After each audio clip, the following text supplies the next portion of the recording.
Arestado ang hinihinalang miyembro ng Saturnino Criminal Group sa ikinasang buy-bust operasyon ng San Jose del Monte City Police Station sa Barangay Tungkong Mangga, San Jose del Monte, Bulacan.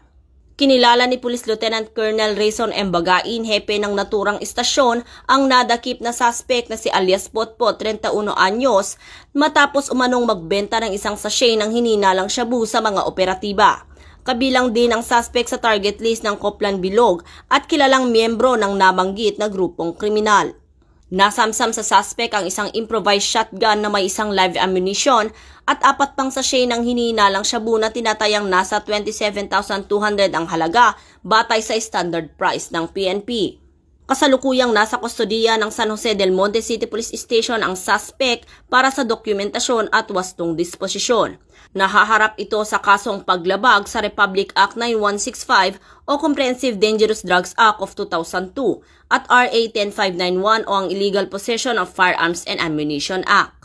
Patuloy ang Bulacan PNP sa pamumuno ni Police Colonel Angel L. Garciliano, Provincial Director ng Bulacan Police Provincial Office, sa pagpapaigting ng kanilang operasyon laban sa ilegal na droga at iba pang uri ng kriminalidad upang masiguro ang kapayapaan at kaayusan sa buong lalawigan.